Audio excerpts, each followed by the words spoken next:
प्यारे बच्चों, हमें भारत की आज़ादी के आंदोलन की विभिन्न घटनाओं और उसके लिए किए गए संघर्षों के बारे में बहुत कुछ जानने और पढ़ने को उपलब्ध होता है। यहाँ हम इस आंदोलन में उत्तराखंड की महिलाओं की जागृति और उनके सक्रिय योगदान की चर्चा करेंगे।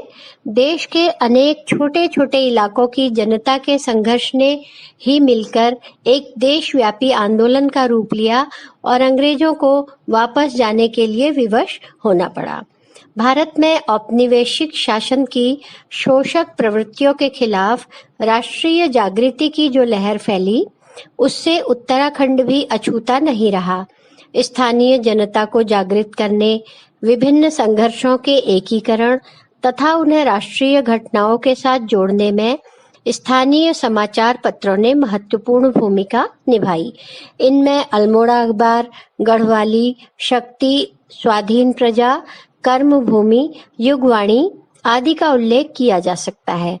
कृष्ण पांडे, गौरदा, गुमानी जैसे कवियों ने समकालीन ब्रिटिश शासन, समाज और आंदोलन को अपनी रचनाओं में स्थान दिया।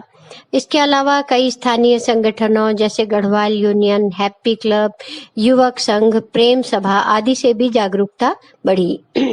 राष्ट्रीय नेताओं में पंडित गोविंद बल्लभ पंत और कॉमरेड पीसी जोशी तथा स्थानीय स्तर पर बद्री दत्त पांडे, हरगोविंद पंत, मुकुंदी लाल, राम सिंह धोनी, अनुसुईया प्रसाद बहुगुणा, मोहन जोशी, तारादत्त गैरोला, श्रीदेव सुमन, शंकर डोभाल, वीरेंद्र दत्त सकलानी, परिपूर्णानंद पैन्यूली, चंद्र सिंह गढ़वाली, खुशीराम, हर्षदेव ओली, प्रयाग दत्त पंत, राम सिंह आजाद, नागेंद्र सकलानी के अलावा अनेक ज्ञात अज्ञात नाम हैं जिन्होंने इस अंचल में विभिन्न प्रतिरोध आंदोलनों का नेतृत्व किया।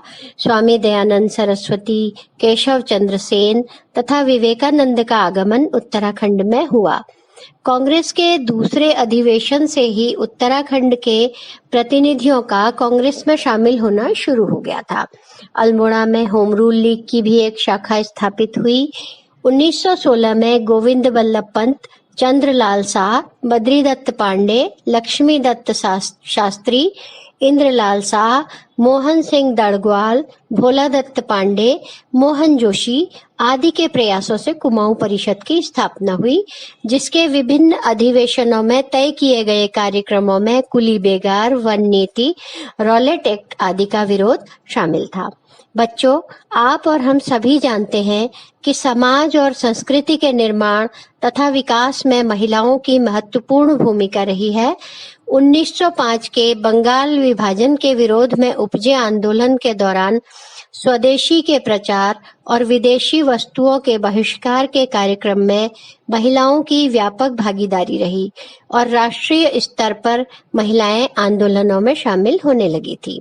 ये महिलाएं शिक्षित, उच्च वर्गीय थीं और रूढ़ियों तथा कुप्रथाओं को त्याग कर पर्दे से बाहर निकलकर पुरुषों के साथ समान रूप से संघर्षों में सहभागिता कर रही थी।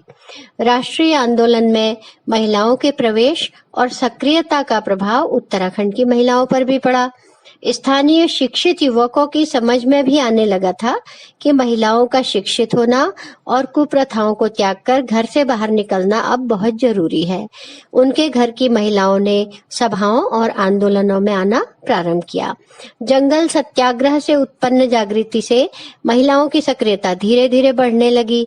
परिवार के पुरुष सदस्यों के जेल चले जाने पर वे घर का सारा कारोबार संभालती थी। इस दौरान सरकार उन्हें हर प्रकार से परेशान करती थी। बच्चों का सामान, महिलाओं के जेवर, बर्तन, बिस्तर आदि नीलाम कर दिए जाते थे। यहाँ तक कि जमीन भी नीलाम हो जाती थी। उनको सहायता देने वाले लोगों को धमकियां दी जाती थी। पर इस सबसे निडर महिलाओं के मन मस्तिष्क में एक ही बात थी कि उनके यहाँ पुरुष देश की आजादी के लिए जेल गए हैं।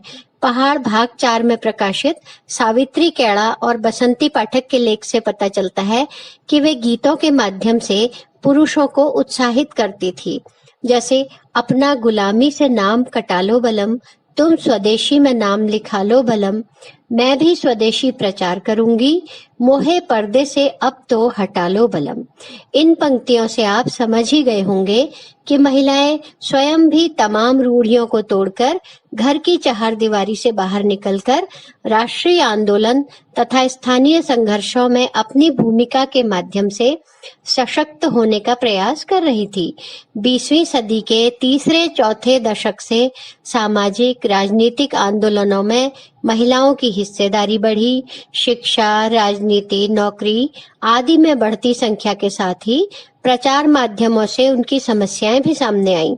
विभिन्न स्थानीय समाचार पत्रों में धीरे धीरे पर्दा प्रथा, बाल विवाह जैसी कुरीतियों के विरुद्ध और स्त्री शिक्षा, विधवा विवाह आदि विषयों पर लेख और संपादकीय प्रकाशित किए गए। नायक जाति में व्याप्त वेश्यावृत्ति जैसी कुप्रथा को दूर करने के लिए भी प्रयास किए गए। 1923 में बेल या पाली पछाऊ की हीरा देवी ने, जो स्वयं एक वेश्या थी, मेरठ के एक वकील से विवाह किया और अपने गांव में नायकों की शिक्षा हेतु एक विद्यालय खोला। 1924 में गोविंद बल्लभ पंत आदि ने प्रांतीय काउंसिल में इस कुप्रथा को रोकने के लिए प्रस्ताव पेश किया। गांधी जी ने भी 1929 में कुमाऊं आगमन पर इस कुप्रथा की निंदा की थी। 1930 में बद्रीदत्त पांडे के नेतृत्व में मेरठ में हंसा देवी के घर में नायक वेश्याओं की सभा हुई। इसमें हीरा देवी, हंसा देवी आदि तथा कुछ पुरुषों ने भाग लिया और इस कार्य को छोड़ने का प्रण लिया। हीरा देवी ने नायक महिलाओं का आह्वान किया कि वे भक्ति पूर्वक स्वदेश सेवा में अपना जीवन लगाएं। इस अवधि में महिलाओं को शिक्षित बनाने की ओर भी ध्यान दिया गया। गांधी जी की शिष्या सरला देवी ने 1938 में चनौदा में गांधी आश्रम की स्थापना की और उसके बाद स्थानीय ग्रामीणों में राष्ट्रीय चेतना जगाने तथा रचनात्मक कार्यों, कुटीर उद्योग, शिक्षा आदि के विकास में महत्वपूर्ण योगदान दिया। 1946 में कस्तूरबा महिला मंडल की स्थापना की, जिसका केंद्रीय कार्यालय कौसानी में था। इसका उद्देश्य महिलाओं की उन्नति से ग्रामीण जीवन का पुनरुत्थान करना था। इसके अलावा लड़कियों के लिए एक बेसिक स्कूल और छात्रावास की भी योजना थी, जहां वे वर्धा शिक्षा योजना के अंतर्गत बुनियादी कृषि और गृह उद्योग द्वारा शिक्षा प्राप्त करने में सक्षम हो पाती।